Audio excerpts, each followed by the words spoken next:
येतो चालून, महाराष्ट्राचा मांगल्य दिन येतो चालून, येतो चालून, वृत्त ते महान जिजाऊ साहित्य, वृत्त ते महान जिजाऊ साहेबाचे,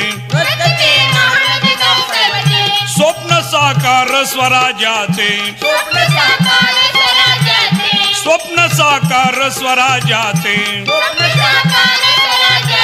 मंगल मांगल्य महाराष्ट्राचे, जी जी जी महाराष्ट्र,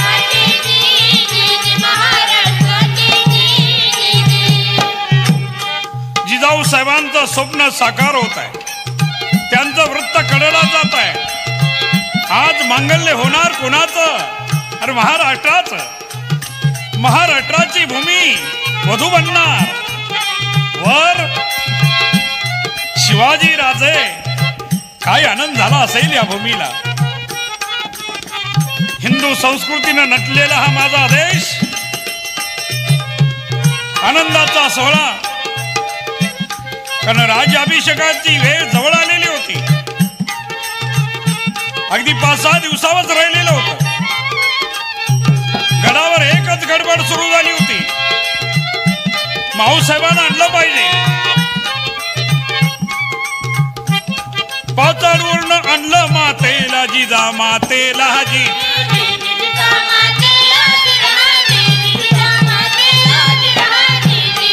संकल सौभाग्य, सकल सौभाग्य सोयराबाईंनी घेतलं दर्शन, जी जी जी घेतलं.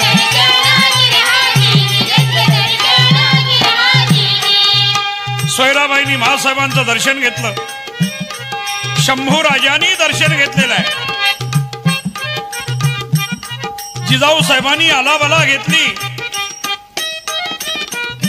शंभू राजाला पोटाशी धरलं. राजकुमार राजा रामानी नमस्कार केलेला आहे. राणी वर्ग आलेला आहे. महासाहेबांचं दर्शन घेतलेलं आहे. अद्भुत सोहळा पाहण्यासाठी देशाच्या कान्याकोपऱ्यातून लोक यायला लागलेले आहे. राण्यांना बांधलेले राणी महाल, काय गडावर शोभा म्हणाल.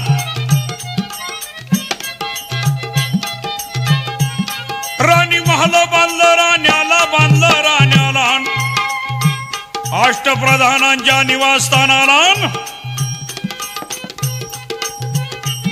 सुशोभित बांधलं मनोऱ्याला, सुशोभित बांधलं मनोऱ्याला. गोशाळा, अश्वशाळा, छान मनोरे दिसणारा, येणाऱ्या लोकांच्या साठी राहुट्या, मंडप. वर्णन करायला लागलेलो आहे मी. नौबती वाजत होत्या आणि गंगासागर तडून भरलेला आहे. कुशावर्ताती जल भरपूर आहे. भव्य दरवाजा. रायगड पाहिला नसेल अजून तुम्ही. कुणी पाहिला असेल त्यांच्या डोळ्यासमोर हे सर्व उभा राहत असेल. पण ज्यांनी पाहिलाच नसेल त्यांनी एकदा रायगड बघायला जा. भव्य असा दरवाजा, हत्तीवर अंबारी, त्याच्यावर भगवा ध्वज, त्या ध्वजासह गजराज आत गेले तर कुठेही अडथळा येणार नाही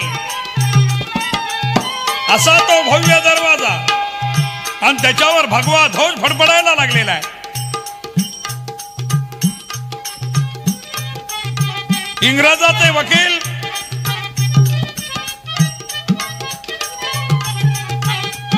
हे उपस्थित होते.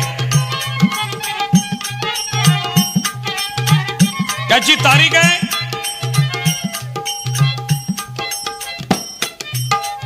19 मे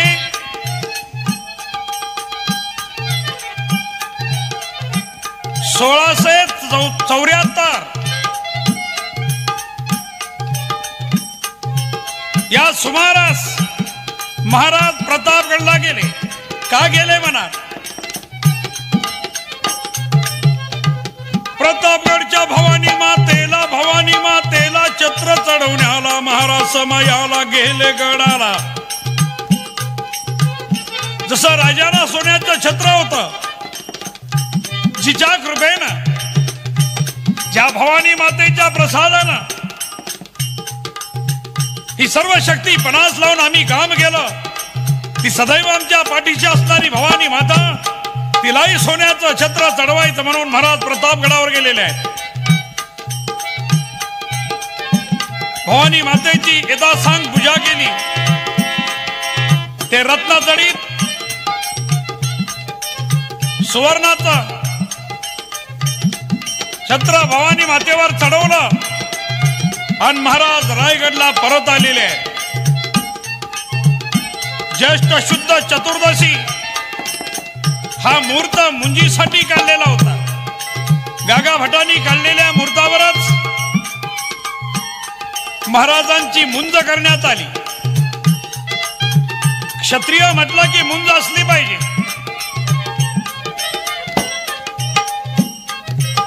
मुंजीसाठी बालभट्ट पुरोहित होते. महाराजांना गायत्री मंत्र देण्यात आला. गायत्री मंत्राचं महत्व म्हणाल, हा सूर्यनारायणाचा मंत्र आहे. सूर्यासारखं प्रखर तेज निर्माण व्हावं आणि म्हणूनच गागा भट्टांनी महाराजांना हा गायत्री मंत्र शिकवला. तो त्यांच्या मुखातून वधवून घेतला. महाराजांची मुंज झाली. 29 मे 1674 वय आहे महाराजांचा 44 वर्षाचं. 44 वर्षांचा महाराज, आणि याच वेळेला महाराजांचं लग्न केलं पाहिजे. मुंज झाली की कुमार ठरला. मग ज्याचं लग्न नाही त्याला राज्याभिषेक कसा करायचा? आणि आता 44 वर्षाच्या वयाला महाराजांना मुलगी कोण देणार? आजच्या काळात ते घडलं असतं, पण त्या काळामध्ये 7 वर्षाच्या मुलीशी लग्न करावं लागत होतं. एवढी अज्ञान वयाच्या मुलीशी लग्न करायचं महाराजांना आवडेल नाही. पण या मार्तंडाने त्यालाही पळवाट काढलेली होती, शोधला होता. महाराजांची पत्नी सोयराबाई या सर्व राण्यांचं महाराजांचं शास्त्रशुद्ध पद्धतीनं पुन्हा लग्न करायचं ठरलं. मंगलवाद्य वाजू लागले. 4 जून 1674 ज्येष्ठ शुद्ध एकादशीचा दिवस, आणि याच दिवशी महाराजांना सुवर्ण तुला झाली. सुवर्ण तुला म्हणजे सर्व धातूंनी सुवर्ण तुला, पितळ तुला, चांदीची तुला, रुपयाची तुला, महाराजांच्या वेगवेगळ्या तुला करण्यात आल्या. महाराजांचं वजन किती होतं म्हणा? 160 पाऊंड महाराजांचं वजन होतं.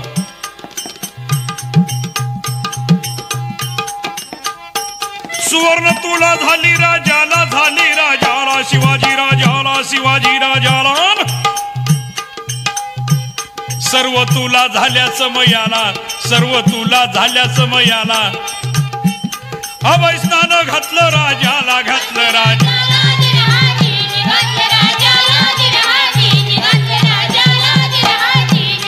महाराजांना एकूण 6 पत्ते होते.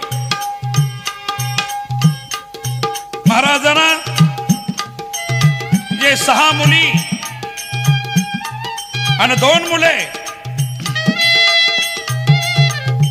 ज्येष्ठ शुद्ध त्रयोदशी हा राज्याभिषेकाचा दिवस